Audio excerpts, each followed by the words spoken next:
안녕하십니까. 정혜식입니다. 오늘은 135회 소방기술사 1교시 기출문제를 풀이해 보도록 하겠습니다. 전반적으로 이번 135회 1교시는 대체적으로 상당히 어렵다고 느껴지셨을 것입니다. 아마도 기준 쪽에서 문제가 많이 출제되어서 아마 접근하시기가 좀 힘들지 않았나 싶습니다. 자, 그러면 한번 풀이에 들어가 보도록 하겠습니다. 먼저 1번 문제입니다. 이 부분은 이제 우리가 그 현장에서 내역서를 작성할 때 필요한 항목 중에서 물었던 것인데요. 먼저 이제 공구 손료하고 잡재료, 소모재료, 경장비 등의 손료, 이 세 가지를 작성하라고 1번 문제 출제되었습니다. 이 부분은 어떤 기본 교재에 있는 내용이 아니어서 1번 문제부터 굉장히 어렵게 느껴지셨을 것입니다. 자, 먼저 표준 품셈에 명시되어 있는 공구 손료, 잡재료에 대해서는 이를 계상을 해야 합니다. 예. 그 다음에 표준 품셈에 이렇게 명시되어 있지 않는 공구 손료라고 잡재료, 경장비 손료 등을 계상하고자 할 때는 다음에 따라서 별도로 계상하되 산정 그 근거를 또 명시를 해야 합니다. 한번 보도록 하겠습니다. 자, 먼저 공구 손료입니다. 예. 말 그대로 공구, 예. 일반 공구 및 시험용 개척 기구류의 손료를 말합니다. 예. 공사 중에서 상시 일반적으로 사용하는 것을 말하며 인력품의 3%까지 계상을 합니다. 예. 공구 손료는 인력품의 3%까지 계상한다는 것이 키워드가 되겠고요. 그 다음에 특수공구가 있습니다. 어떤 철골공사라든지 석재공사, 예. 이런 데서는 특수공구하고 검사용 그 특수, 예. 개척기류는 손료는 별도로 또한 계상을 해야 합니다. 그 다음에 잡재료 및 소모재료입니다. 예. 설계내역에 표시하여 계상을 하되 주재료비와 그 다음에 직접 재료비의 이거는 2%에서 5%까지 계산합니다. 예. 잡재료 및 소모재료는 2%에서 5%까지 계산을 하는구나. 예. 그 다음에 경장비 등의 손료를 물었습니다. 말 그대로 장비인데 무거운 장비가 아닌 중장비가 아닌 가벼운 장비. 예. 예. 중장비에 속하지 않는 동력 장치에 의해서 구동되는 장비류의 손료를 말합니다. 예. 이것은 경장비의 시간당 손료에 대하여는 기계 경비 산정표에 명시된 가장 유사한 장비의 계수치를 참조하여 계상을 하면 됩니다. 예. 다음 2번 문제입니다. 2번 문제는 물었는 것이 뭐냐면 저희들이 이제 부속실, 예. 옥내 부속실, 그 다음에 계단실이 있는데 이 부속실을 가압을 했을 때 여기서 그런 데는 급기량, 예, 급기량, 그 다음에 누설량, 빠져나가는 누설량, 그 다음에 보충량. 이것을 먼저 설명을 하고, 이 개념을 먼저 설명을 하고, 누설량하고 보충량을 비교 설명하라. 이렇게 출제된 문제입니다. 이 문제는 아마 대부분의 수험생들이 잘 작성을 하셨으리라 그렇게 생각을 합니다. 자, 먼저 이제 개통을 그리면 이렇게가 되는 것이고요. 자, 먼저 급기량, 예, 정의를 먼저 물었습니다. 개념을 급기량. 예, 이 제형구역에 공급해야 할 공기량을 급기량이라고 합니다. 그 다음에 누설량, 예, 틈새를 통해서 제형구역에서 흘러나가는 공기량을 누설량이라고 합니다. 그 다음에 보충량, 예, 방연 풍속을 유지하기 위해서 제형구역에 보충해야 할 공기량을 말합니다. 자, 여기서 그럼 방연 풍속이 뭔지 한번 알아보고 오겠습니다. 자, 이렇습니다. 우리 국가화재안전기술기준 성능 기준에서는 제형구역에 따른 방연 풍속을 이렇게 규정을 하고 있습니다.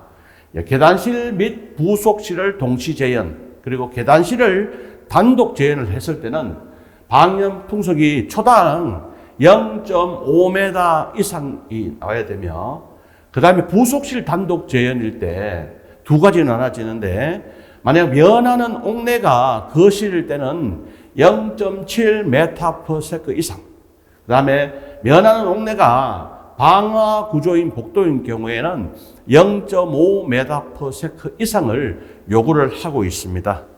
자, 그러면 두 번째 물었던 누설량하고 보충량을 비교 설명을 해보도록 하겠습니다. 먼저 개념 부분은 아까 앞에서 다뤘고요. 이 누설량은 출입문이 닫힌 상태, 조건이 출입문이 닫힌 상태에서 얼마나 제형구역에서 공기가 누설되어 나가는가. 예. 그 다음에 보충량은 출입문이 열린 상태에서 제형구역으로 얼마 많은 공기를 공급해 줘야 되는가, 이런 차이점이 있습니다. 자, 누설량을 측정하는 목적은 뭐냐? 차압을 유지하기 위해서입니다. 누설량을 공급하는 목적은 차압을 유지, 그리고 보충량은 공부하는 이유는 방연 풍속을 유지하기 위해서입니다.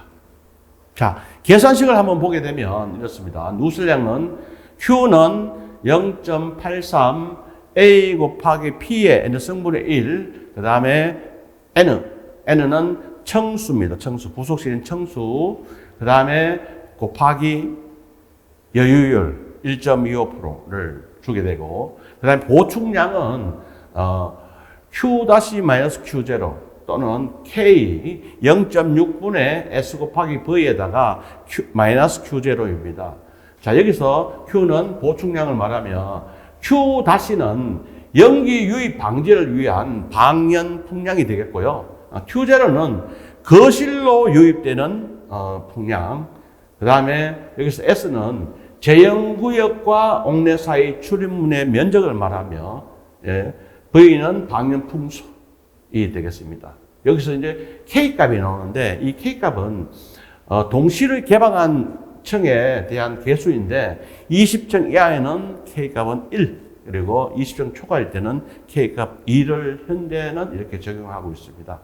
자, 여기서 우리가 한번 좀 알아봐야 될 부분이 뭐냐면, 자, Q는, 누설량의 Q는 0.83A라고 해서 제가 0.83을 썼는데, 기본 교재에서는, 저기가 0.827로 다 공통적으로 사용을 하고 있습니다.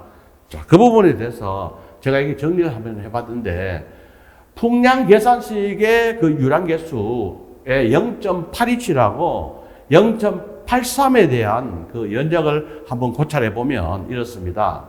극기갑 재현의 그 풍량 계산식에 유랑계수 0.827을 이라는 이 수치가 그냥 고정관념으로 이렇게 고착되어 있는 현재 실정입니다. 예, 0.827이라는 이 수치는 1978년도에 그 BS 588-파트 4에 있었는데, 이게 1997년도에 EN 12101-13에서 0.83으로 개정이 되었고, 국내에서는 1995년 기술 기준의 규정으로 도입이 되었다가 2004년 화재안전 기준으로 전환될 때 삭제되었습니다. 그래서 0.827하고 0.83 이 차이는 정말 무시할 정도이지만은, 예, 계산서는 그 합리적인 근거를 제시해야 하기 때문에 유랑계수는 EN 12101-13에 있는 0.83을 적용하는 것이 바람직하다고 판단이 됩니다. 네. 그 다음에 3번 문제입니다. 압축 공기포 소화 설비의 성능. 이 부분은 2015년도에 개정이 되고 난 뒤에 출제되지 않았던 문제인데 이번에 135회 때 출제가 되었네요. 자, 먼저 압축 공기포가 뭐냐 하면 영어로 줄이면 CARP라고 읽습니다. CARP.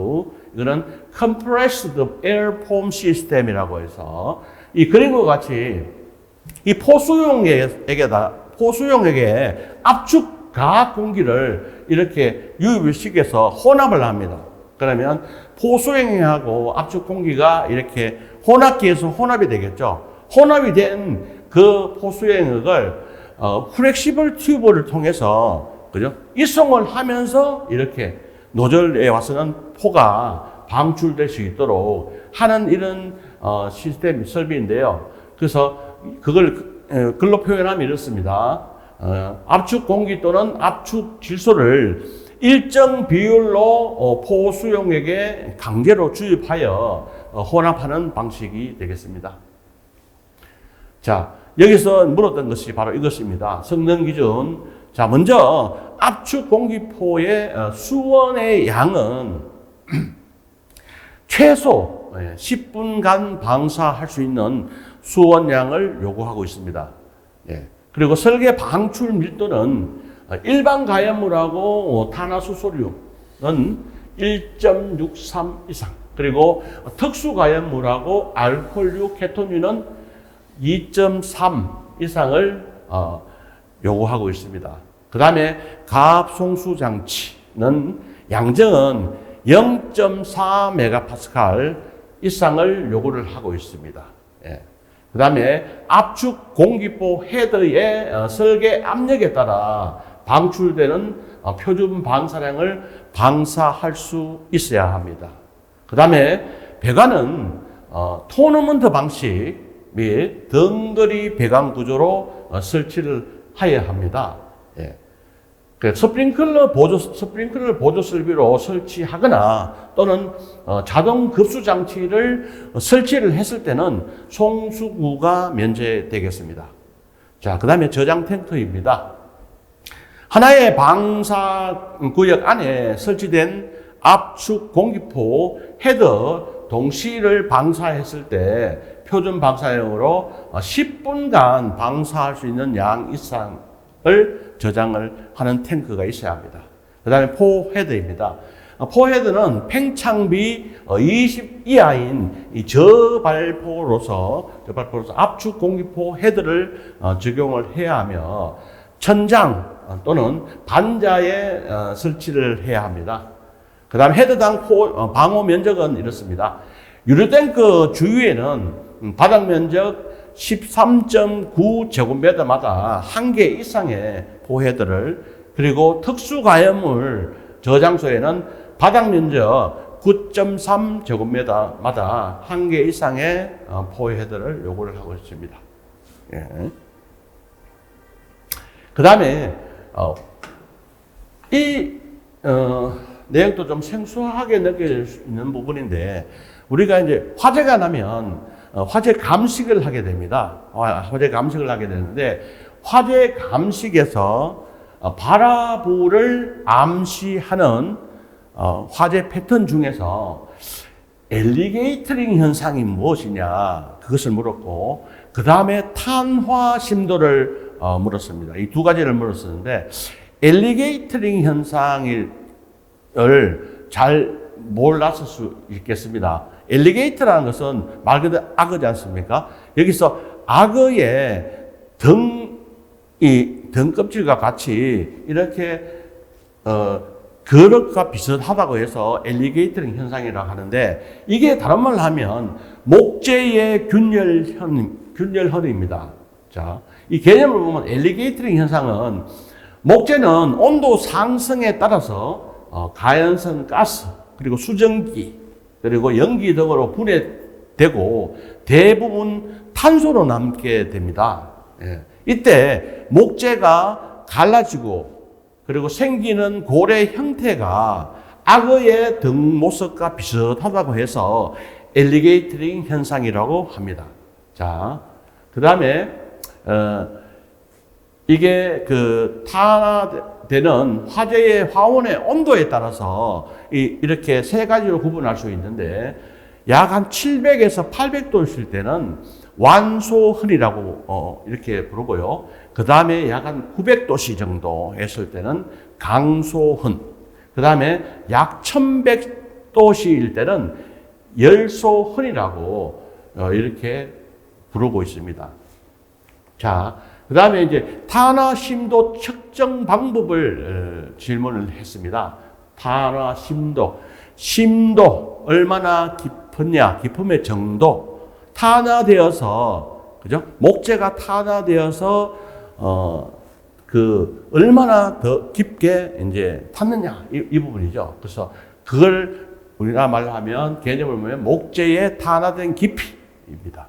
자, 이게 목재인데, 원래는 목재가 이렇게 있었습니다. 이렇게 있었는데, 여기서 이 부분은 탄화가 되어 소실된, 없어진, 소실된 탄화 부분이고, 이 부분은 아주, 보기에 좀 흰색을 보이지만, 보면 새카맣게 타서 이렇게 남아있는, 잔존해 있는 이런 부분이 되겠습니다. 자, 그러면 탄화 심도는 어느 부분이냐? 자, 이쪽에서, 소실된 부분에서 잔존 탄화까지, 이 부분을 탄화 심도라고 합니다. 그럼 이 심도를 측정하는 게이지를 통해서 이렇게 측정을 합니다. 자, 이 부분에서 이 부분까지.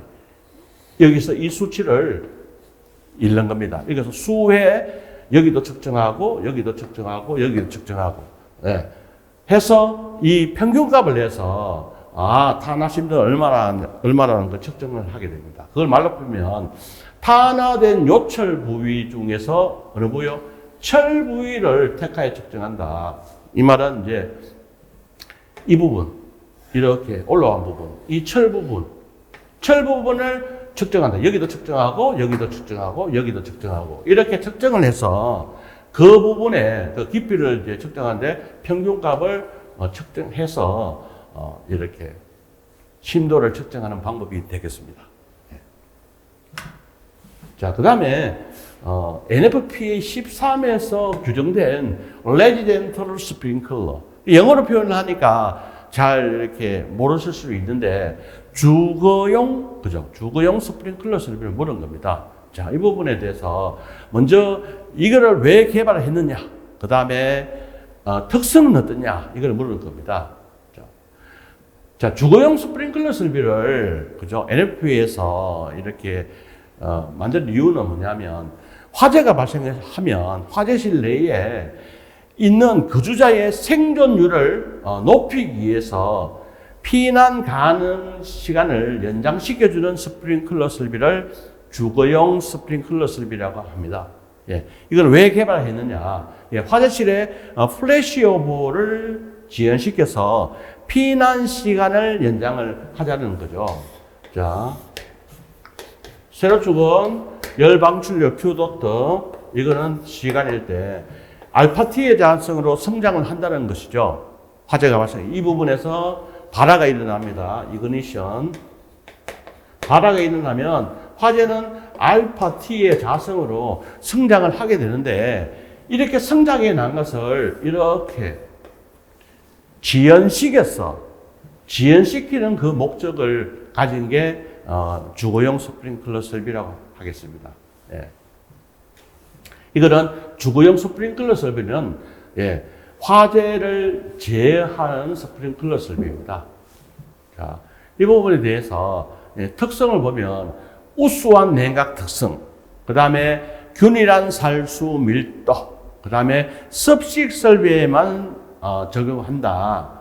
그 다음에 낮은 반응 시간 지수, RTR 값이 26으로서 굉장히 낮죠. 그죠? 그 다음에 낮은 개방 온도가 57도에서 74도씨 사이. 그러니까 우리가 지금, 국내에서 사용하고 있는 ESFR 헤드가 74도씨인데, 그거보다 더 낮은, 헤드를 사용하고 있네요. 그죠? 그 다음에 방사 각도를 크게 하여 벽면에도 주수한다. 그래서 벽면으로 연소 확대를 방지한다. 예. 그 목적. 그 다음에 바닥에서 1.8m 높이까지 벽면을 적셔야 한다. 이렇게 되어 있고요. 그리고 요구 살투 밀도는 방 주위는 최소 분당 3.3m, 그리고 방 가운데는 최소 2.4m/m라고 이렇게 되어 있습니다. 자, 이 부분을 물론 이렇게 작성을 할 수도 있겠지만 이렇게 답안은 채점자들을 위주로 답안을 작성해 주는 게 좋기 때문에 가능하면 답안에 어떤 그림이나 수식을 넣어주면 아무래도 더 높은 점수를 받을 수 있습니다. 이 지금 현재 주거용 스프링클러 설비를 한번 대략 그림을 한번 제가 그려보면 이렇게 되겠습니다. 자, 이게 이제 수직 직선 배관이라고 하겠습니다. 수직 직선 배관. 층별로 이렇게 입상되어 가는 알람밸브 실로 이렇게 스프링클러 배관이 100mm든지 뭐 150mm든지 이렇게 입상이 되죠. 그죠? 입상이 되면 수직 직선 배관에서 각 층으로 수평으로 분기되는 수평 주행 배관이 있고 거기서 이렇게 1차적 밸브를 설치를 하고 그 다음에 습식에만 사용한다고 하니 주거용 스프링클러가 이렇게 삼각형의 세액함형에 치는 이게 습식 요수 금지 장치. 그래서 우리 현장에서 실무에서 통상적으로 쓰는 용어로 알람 밸브라고 하겠습니다. 알람 밸브. 알람 밸브 2차 측에 수직 배관이 있고 통상적으로 여기서 층에 설치하지 않지만 이제 WHC 수격 방지기를 설치를 하고요. 그 다음에 여기서 분기가 되어서 또 이렇게 교차 배관, 뭐 수평 주행 배관이 갑니다. 가고 거기서 헤드가 설치되는 배관을 가지 배관이라고 합니다. 가지 배관이 이렇게 설치가 되어서 만약에 여기서 이제 룸이라고 할게요. 방이라고 하겠습니다. 방이라고 하게 되면 조금 더 올릴까요? 자, 이렇게 해서 여기에 이제 반자가 여기 반자가 쳐지지 않습니까? 반자가 쳐지는데 이제 회양식으로 헤드가 이렇게 하향식으로 설치가 되겠죠, 그죠? 하향식으로 이렇게 여기도 이렇게 설치돼. 한 3개가 설치된다고 가정을 해보겠습니다. 했을 때 지금 여기서 NFPA에서 규정하고 있는 그죠? 방사 각도를 크게 해서 벽면에도 주술을 해야 된다 이렇게 되어 있지 않습니까? 그리고 벽면을 몇 메다까지 적셔야 된다고 되어 있습니까? 1.8m. 자, 그러면 헤드가 방사됐을 때 소화수가 이렇게 방사됩니다. 그죠? 저기도 방사되고 여기도 방사될 것이고 네. 자, 여기도 방사될 것입니다. 자, 그랬을 때 여기까지 높이 1.8m 이상을 벽면을 적셔야 하고 그리고 살수 밀도 방 주위에서는 최소 여기에서는 그죠 방 주위 그다음에 방 중앙 여기에서는 3.3 여기는 2.4 방 가운데는 살수 밀도를 그죠 요걸 한다. 자, 이렇게 답안에 어떤 이런 그림을 그려주게 되면 아마 채점위원들이 똑같은 내용이라도 글로만 쓰는 것보다 이렇게 그림으로 표현을 해주게 되면 더 높은 점수를 받을 수 있습니다. 그 다음에 설치 기준은 지금 여기서 묻지 않았기 때문에 넘어가는 것으로 하겠습니다. 자, 또 NFPA를 질문했네요. NFPA 문제가 많이 나옵니다. 자, NFPA 101 이게 라이프 세이프티 코드인데요. 에서 설계 시 기본적인 요구 사항에 대해서 설명하시오 라면서 이렇게 질문을 했습니다. 10점으로. 자, 이거는 기출 문제인데 예전에 25점을 출제된 문제인데 기본적인 요구 사항만 이렇게 10점을 또 출제가 되었네요. 자, 그거를 이렇게 그림 표현해 보면 그죠? NFP 101 그죠? 라이프 세이프티 코드는 이제 7가지로 저는 정리를 해봤습니다. 먼저 다중안전장치, 그 다음에 그 안전장치가 적절하냐, 그 다음에 피난로 접근로, 그리고 경보, 그 다음에 조명, 그 다음에 수직 계급부 방호, 유지관리, 이렇게 7개를 기준, 타이틀로 이렇게 작성을 해 보았습니다. 먼저 다중안전장치, 페일 세이프 개념이라서, 페일, 실패하다, 세이프, 안전하다. 실패해도 안전해야 된다. 페일 세이프 개념을 NFP에서는 적용을 하고 있습니다. 예를 들어서 뭐 가스계 소화 설비에서, 그죠?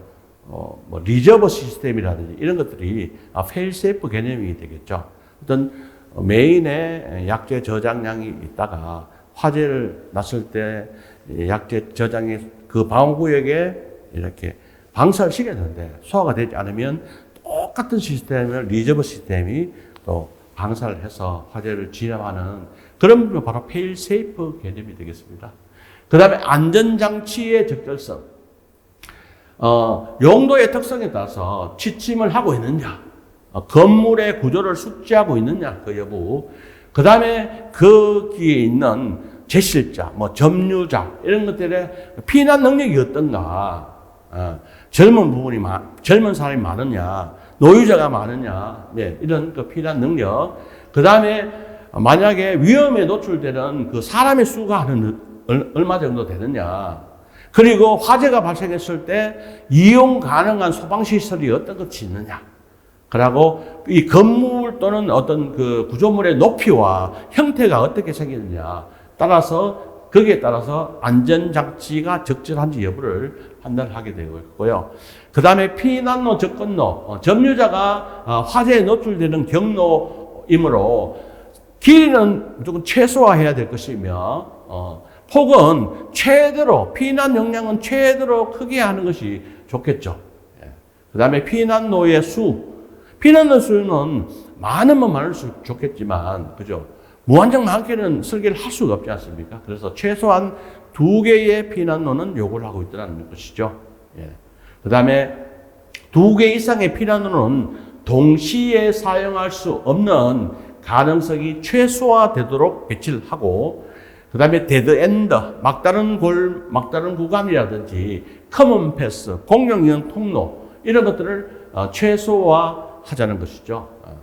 그 다음에 피난에 장애가 없는 피난로, 그 다음에 피난시설의 비상구에 이르는 모든 경로는 눈에 잘 띄도록 표시를 해야 합니다. 그 다음에 통보 또는 경보, 점유자 특성을 고려한 피난 계획에 적합한 경보를 해야 하며, 육성을 통한 화재 경보 및 피난 정보 전달이 상당히 중요하겠습니다.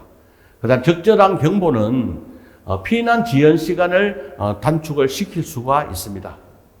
그 다음에 적절한 조명, 최소 강도 및 균질도가 상당히 중요합니다. 건축물의 용도에 따라서 조명을 고려를 해야 되겠습니다. 그 다음 수직 계급부의 적절한 방호. 이 수직 계급부를 방호함을 통해서 피난자를 보호하고 연소 확대를 방지할 수 있습니다. 다음에 성강기 샤프트를 걷기 가압을 해서 연기의 유동을 방지를 할 수가 있습니다. 우리가 성강로 가압 방식으로 해서 성강로가 화재가 발생을 하게 되면 어떤 그 수직 계급을 통해서 빠르게 연기가 전층을 확산되기 때문에 이 부분을 가압을 해서 연기가 유동이 되는 것을 방지하자, 이런 말입니다. 그 다음에 이 건축물의 모든 설비가 적절하게 작동되도록 유지관리를 철저히 하도록 NFP 101에서는 기본적으로 요구를 하고 있습니다. 이 부분을 질문한 것이 되겠습니다. 그 다음에 8번 문제. 네, 이 부분은 좀 접근하기가 대부분 좀 쉬웠다고 생각이 됩니다. 2가지를 물었는데 차폐판과 그 다음에 차폐장치에 대해서 물었습니다. 자, 차폐판하고 차폐장치의 가장 큰 차이점은 차폐판은 상부 헤드에서 쏟아진 소화수로 인해서 하부 헤드가 적셔짐을 통해서 스키핑 현상이 발생될 수 있는 것을 막기 위해서 막는. 그러니까 상부 헤드에서 어떤 그 쏟아진 물에 방어하는 것은 차폐판. 그리고 차폐 장치는 베풀 플레이트라고 해서 인근 헤드에서 쏟아지는 물에서 옆에 있는 헤더가 적셔지면 안 되겠죠. 그래서 판을 대는 것을 베풀 플레이트라고 차폐 장치라고 합니다. 먼저 차폐 판에 대해서 그림을 한번 보도록 하겠습니다. 이 부분이 상부 헤더고 이 부분이 이제 하부 헤더인데 화재가 발생을 해서 그죠? 이 상부 헤더가 개방이 되게 되면 쏟아진 물에 의해서 하부 헤더가 적셔지면 감열 개방이 되지 않습니다. 그래서 헤더에 이렇게 판을 대는 부분을 차폐판이라고 합니다. 그래서 그걸 글로 표현하면 이렇습니다. 상부 헤더 살수에 의해 하부 헤더 감열 개방 또는 감열 개방 불능 이런 것들을 방지하기 위해서 설치하는 것이다. 그걸 영어로 표현하면 cold soldering 현상을 방지하기 위해서 하는 것이 차폐판이다 해서 이 부분은 우리 국내하고 NFP에서는 다 설치 기준이 있습니다. 예. 다음에 차폐 장치는 바로 이 부분이 되겠습니다. 이 부분. 자, 이 헤더하고 이 헤더하고의 중간에 차폐 베풀 플레이트라고 해서 규격은 그죠? 가로 20cm, 세로 15cm 되는 판을 이렇게 대어줌으로 해서 여기에서 이제 쏟아지는 물이 이쪽으로 넘어오지 않도록 그렇게 대어주는 것이 베풀 플레이트라고 합니다. 자, 차폐 장치의 개념을 보면 스키핑이라든지 콜드 솔더링에 의한 소화약과 감소를 방지하기 위해서 설치하는 판인데 스프링클러 헤더 최소 이격거리는 1.8m 이상으로 하고 만약에 그렇지 않을 경우에는 1.8m 이내에 있으면 뭘 설치해야 된다고요? 베풀 플레이트 설치해서 그죠? 헤더가 정상적으로 작동할 수 있도록 설치하는 판을 말합니다. 이 기준은 국내에는 없고 NFPA만 있는 기준인데 그림에서 보시 가로 20, 세로 15cm 이상이 되는 이 재질은 불연성 재질로 설치를 해야 되면 그죠? 상단은 그죠?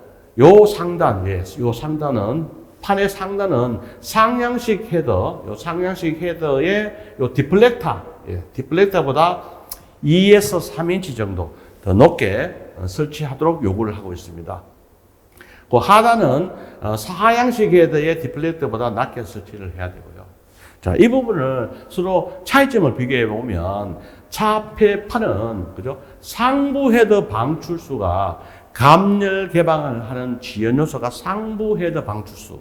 그리고 차폐 장치는 인접 헤더 방출수입니다. 예. 그 기준을 보면 차폐판은 국내하고 NFPA 모두 설치를 요구하고 있지만 차폐 장치는 NFPA만 기준하고 있기 때문에 우리 국내도 이렇게 차폐 장치에 대한 기준 도입이 필요하다는 것이죠. 그 다음에 이제 물었던 이제 펌프, 우리 펌프에 대한 관련 내용을 물었었는데 세 가지를 질문을 했습니다. 먼저 비속도가 무엇인지, 그 다음에 유효 흡입 수도가 무엇인지, 그 다음에 특성 곡선 이 세 가지를 질문을 했습니다. 먼저 비속도를 보게 되면 이 비속도라는 것은 실제 펌프하고 상사인 가상의 다른 펌프가 단위 유량 그리고 단위 양정으로 운전할 때 임펠러의 회전수를 말합니다.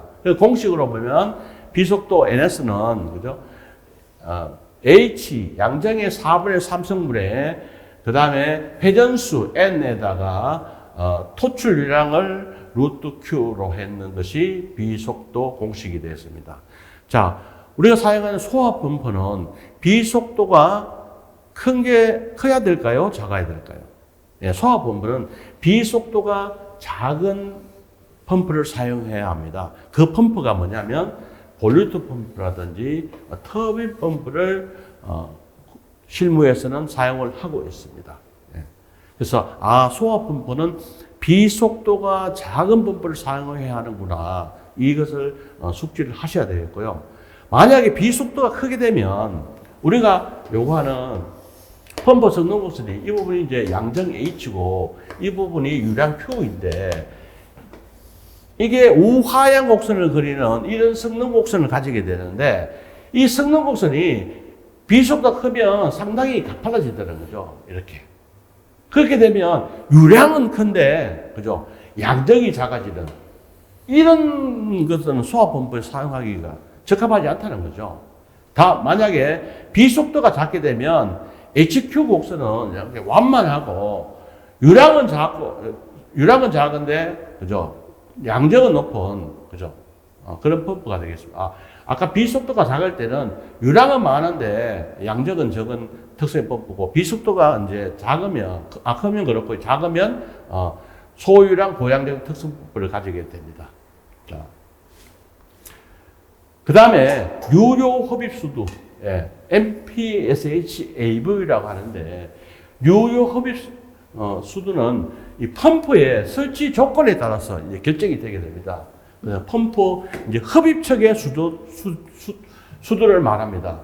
그 공식을 보면 계산식을 보면 MPSH-AV는 감마분의 P에 그죠? 플러스 마이너스 H의 H 플러스 HF 플러스 HV로 표현을 하게 됩니다. 예. 그래서 이 유효 흡입수도는 펌프 주변 배관의 설계에 따라서 그 값이 달라지게 되고요. 여기서 PA는 대기압을 말하고, 그죠? 여기서 HH는 흡입적 낙차 수도인데 만약에 펌프보다, 그죠? 펌프가 그 흡수면보다 높으면 마이너스, 그리고 만약에 펌프보다 흡수면이 높으면 그러니까 쉽게 얘기해서 수조가 높게 있으면 이거는 플러스를 취하게 되고요. 그 다음에 HF는 흡입척의 그 프릭션이라서 마찰 손실 수도입니다. 그리고 HV는 베이퍼 이래서 물의 포화 전기압에 의한 손실 수도를 말합니다. 자, 그 다음에 특성 곡선 마지막으로 물은 게 이 펌프 유량에 따른 토출 압력의 변화를 나타내는 곡선인데요. 이 원심 펌프는 유량 변화에 따라 압력 변화가 완만한 형태의 곡선을 나타냅니다. 그래서 우리 소방에 사용하는 원심 펌프의 성능 기준을 보게 되면 최전 운전 시에 전격 토출 압력의 140% 미만이어야 되고, 그 다음에 전격 토출 양으로 운전했을 때 그 압력은 전격 압력이어야 됩니다. 그리고 세 번째, 전격 토출 양의 150% 운전했을 때 전격 토출 압력의 65% 이상이 나야 됩니다. 그거를 이렇게 그래프 표시하면 이렇게 되는, 이 가로축은 유량, 세로축은 압력 또는 양정이 되겠는데, 자, 이 부분이 A점이 이제 최대로 운전점, 그리고 이 부분이 정격 운전점, 이 부분이 과부하 운전점 또는 최대 운전점이라고 하겠습니다. 자, 그 다음에 10번 문제입니다. 이 문제는 또 상당히 좀 어려웠던 문제입니다. 무차원수에 대해서 물었는데요. 5가지를 질문했습니다. 예, 공동수가 무엇인지, 그 다음에 프란트 수, 그 다음에 에케르트 수, BLB, 스트로올 수, 이 5가지를 물었습니다. 예, 먼저 공동수를 보게 되면 이렇습니다. 이 캐비테이션에 의한, 그죠? 예, 공동현상이죠. 그죠? 캐비테이션의 발생 예측에 사용되는 무차원수입니다. 이 무차원수는 이 독합분의 유체의 압력과 전기압의 차로 나타내게 됩니다. 저간 프란트 수는, 그죠? 확산이 만약 발생했을 때 분자의 운동과 열 전달의 그 관계를 나타내는 주수입니다. 액체는, 그죠?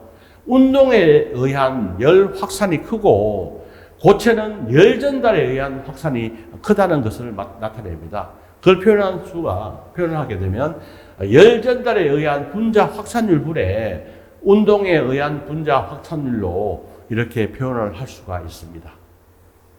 다음은 에케르트 수입니다. 이런 점성을 소실, 잃는다. 그죠? 점성 소실에 관한 무추한수입니다. 이거는 표현을 하게 되면 열 에너지 소실분에 열 전달을 위한 운동 에너지로 표현을 할 수가 있습니다. 그 다음에 비열비입니다. 비열비는 이 정합 비열하고 정적 비열의 비율을 맡으면 이렇게 표현을 하게 되면 정적 비열분의 정합 비열 이렇게 표현을 할 수가 있습니다. 그 다음에 스트롤수는 진동하는 흐름의 메커니즘을 설명하는데 사용된 무차원수입니다. 표현은 V분해, 그러니까 유속분해, 그 다음에 와류 진동 주파수하고 특성 길이로 곱해서 이렇게 표현을 할 수가 있습니다. 자, 그 다음에 11번 문제는 건축 방제 분야 문제인데요. 건축물의 피난, 그리고 방화 구조 등에 관한 기준에 관한 규칙에 따른 그 초등학교, 그 다음에 중고등학교, 그리고 문화 및 집회시설, 판매시설, 이런 부분에 대한 계단, 그리고 계단 참의 유효 너비, 그 다음에 단 높이, 단 너비를 설명하라는 그런 문제인데요. 우리가 먼저 그러면 계단 참이 무엇인지, 유효 너비가 어떻게 되는 것인지, 여기서 이야기하는 단 높이가 무엇을 말하는지, 단 너비가 뭔지 한번 알아보도록 하겠습니다. 자, 이 그림을 보게 되면, 저희들이 계단을 올라가게 되면, 이 부분이 단 높이가 되고요. 발을 밟는 이 부분을 단 너비라고 합니다. 너비라고 하고, 이 계단 참은 우리가 계단을 올라갈 때 그 중간에 이렇게 턴을 할 때 편편한 부분이 생기지 않습니까? 그 부분을 계단 참이라고 합니다. 1.2m 이상이 되는 계단 참을 설치하도록 그렇게 있고요. 그 다음에 이제 유효 너비는 여기서 여기까지. 이걸 유효 너비라고 합니다. 예. 자, 이거를 초등학교에서는, 그죠? 아무래도 이제 키도 크지 않고 아직 어리기 때문에 초등학교에서는 계단 및 계단 참의 유효 너비는 150cm 이상, 그리고 단 높이는 16cm 이상, 단 너비는 26cm 이상을 요구를 하고 있고, 중고등학교에서는 계단 참하고 유효 너비하고 단 너비는 동일하지만 단 높이는 18cm 이상을 요구를 하고 있습니다. 그 다음에 문화 및 집회시설, 이것도 뭐 다가 아니고 공연장, 집회장, 관람장에만 하나입니다. 그리고 판매시설, 그리고 기타 이와 여섯 장소는 계단 및 계단 참여 유효 너비를 120cm 이상을 요구를 하고 있습니다. 예, 이거를 질문한 내용이게 되겠습니다. 자, 그 다음에 자, 이걸 나왔을 때 여기서 끝내지 마시고 이게 소방하고도 연결시키를 보는 게 중요하겠죠. 이렇게 제가 작성을 해보았습니다. 소방 실무에서 적용 이렇게 해서 계단 및 복도의 피난 용량을 정대하여서 총 피난 시간을 단축하는 것이 중요하다. 그 다음에 이 설계를 할 때, 성능 위주 설계를 할 때 인명안전 기준에 계단 및 복도 배치해서 피난 거리를 단축하는 것이 중요하겠다. 그 다음에 계단 및 복도에 광원 점등 방식의 피난 유도선을 설치하여서 피난 안전성을 성능을 개선함이 필요하겠다. 그래서 성능의 피난 설계를 통해서 수용인은 가장 많은 층을 기준으로 해서 계단 폭을 설정을 하고요. 그래서 이 피난 안전성을 확보를 하기 위해서는 반드시 거주 가능 시간이 그저 총 피난 시간보다 커야 합니다. 그래서 이 A셋하고 R셋의 차이가 바로 이 차이, 그죠? 이 차이가 여기서 이제 이 부분이 R셋이고 이 부분이 A셋인데 이 차이가 피난 안전 시간이라는 거죠. 이게 크면 클수록 좋은 것이죠. 그죠? 이렇게 결론을 짓는 것도 좋은 방법이 되겠습니다. 그 다음에 12번 문제. 이 부분 상당히 어려웠던 문제입니다. 상당히 이 문제는, 그죠?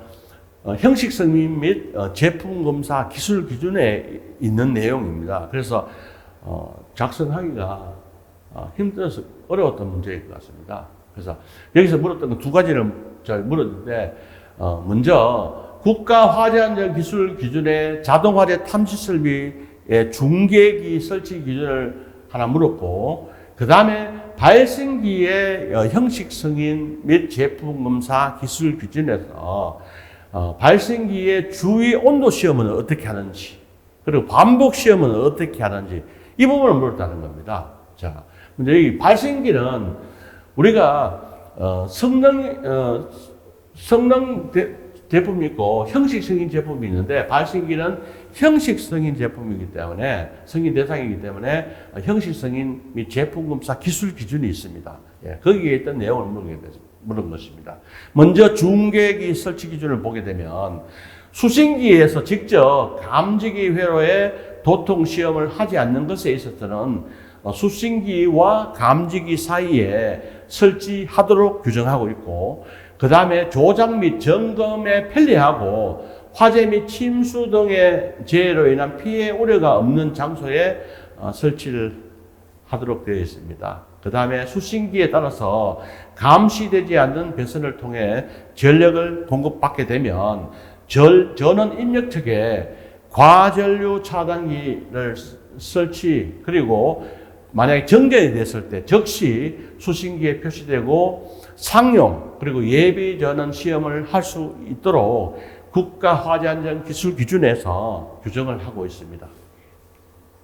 자, 발생기의 주위 온도 시험하고 반복 시험에 대한 답이 되겠습니다. 주위 온도 시험은 최고 및 최저 사용 온도에서 각각 16시간 동안 방치하여 기능에 이상이 없어야 합니다. 그 옥내형은, 발생기 옥내형은, 그죠? 마이너스 10 플러스 마이너스 2도씨에서 55 플러스 마이너스 2도씨 사이여야 되고, 옥내 옥외형은 마이너스 35 플러스 마이너스 2도씨에서 70 플러스 마이너스 2도씨 사이에서, 그죠? 기능에 이상이 없어야 합니다. 그리고 더 강화된 온도 범위를 사용 온도 범위를 하는 경우 사용 온도 범위를 시험 온도로 할 수 있으며, 사용 온도 범위는 5도씨 단위로 제조자가 설정합니다. 반복 시험입니다.